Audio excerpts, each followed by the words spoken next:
Hello dear friends, welcome to the Infinity Learn. Dear friends, आज हम grade 6 science का disaster management chapter देखने वाले हैं और उसके अंदर आज हम देखेंगे कि डिजास्टर क्या होता है और इसके टाइप क्या होते हैं। तो चलिए स्टार्ट करते हैं। तो सबसे पहले देखेंगे disaster. So disaster is the sudden event that causes large scale damage to the life and property. अब डिजास्टर एक ऐसी चीज होती है, ऐसा इवेंट होता है, ऐसा इंसिडेंट होता है जिसके वजह से लार्ज स्केल डैमेज होता है to the life and property. और सबसे इंपॉर्टेंट होता है कि जो डिजास्टर होता है ना, ये सडनली होता है, ये प्रेडिक्टेबल नहीं होता, ना इसे हम कभी प्रेडिक्ट कर सकते हैं।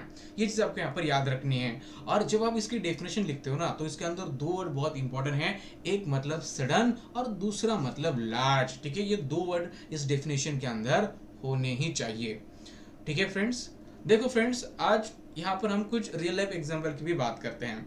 यहाँ पर फ्रेंड्स आपको पता होगा 1993 में क्या हुआ था। Many people died due to the earthquake at the Killari in Latur district. आपको पता होगा खिल्लारी एक गांव है, राइट, और ये लातूर डिस्ट्रिक्ट में है। और इस गांव में क्या हुआ था, 1993 में अर्थक्वेक आया था और इसकी वजह से many people died due to the earthquake. अगर हम बात करते हैं लैंडस्लाइड की, तो 2014 में क्या हुआ था, एक मालिन विलेज था पुणे डिस्ट्रिक्ट में, वो पूरी तरीके से डिस्ट्रॉय हुआ था, ओके, ड्यू टू लैंडस्लाइड। और and many got buried under the hip of the soil and stone and loss their lives. मतलब ढेर सारे लोग उस लैंडस्लाइड के अंदर दब गए थे और कई लोगों की वहां पर जान चली गई थी और ढेर सारा नुकसान भी हुआ था। ठीक है, ये डिजास्टर का एग्जांपल है। अगर हम फ्लड की बात करते तो आपको पता होगा 2014 में, ठीक है, तमिलनाडु में फ्लड आया था। इसकी वजह से वहां पर भी ढेर सारा नुकसान हुआ था, राइट। अब रिसेंटली पता है कि इंडिया में, पाकिस्तान में फ्लड आ चुका है।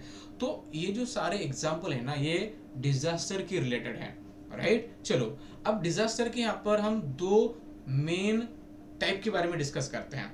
तो पहला टाइप है हमारा मैन मेड डिजास्टर और दूसरा टाइप है नेचुरल डिजास्टर। अब मैन मेड का मतलब क्या होता है, जिसके लिए ह्यूमन बीइंग रिस्पॉन्सिबल है। ठीक है, अब man made disaster, disaster cause by the human activity, मतलब जिसके लिए ह्यूमन बीइंग रिस्पॉन्सिबल है, ह्यूमन बीइंग के एक्टिविटी की वजह से जो भी डिजास्टर होता है। फॉर एग्जांपल, अगर हम वॉर की बात करते हैं, ठीक है, या फिर अगर हम यहाँ पर वॉर के बाद एक और एग्जांपल ले सकते हैं, that is accident.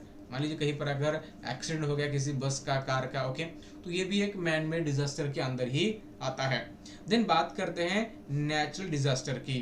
Natural disaster का मतलब होता है कि natural disaster are events cause by the natural forces. मतलब नेचुरल डिजास्टर के लिए नेचर रिस्पॉन्सिबल होता है। कौन रिस्पॉन्सिबल होता है, तो नेचर रिस्पॉन्सिबल होता है। फॉर एग्जाम्पल यहाँ पर देखो आप, फ्लड, ठीक है, फ्लड हो गया, ठीक है, या फिर यहाँ पर आप ओल्केनो इरप्शन का एग्जांपल ले सकते हो, या फिर अर्थक्वेक का एग्जांपल ले सकते हो। वैसे तो ढेर सारे एग्जांपल मैं आपको बता सकता हूँ। तो डिजास्टर के यहाँ पर दो मेन टाइप हैं, एक है मैन मेड और एक है नेचुरल। मैन मेड का मतलब होता है जिसके लिए ह्यूमन बीइंग रिस्पॉन्सिबल है, और नेचुरल का मतलब होता है जिसके लिए नेचर रिस्पॉन्सिबल है। ठीक है बच्चों, तो ये था आज के हमारे सेशन में, और नेक्स्ट सेशन में हम बाकी के चीज़ों के बारे में डिस्कस करेंगे। तब तक बच्चों, गुड बाय।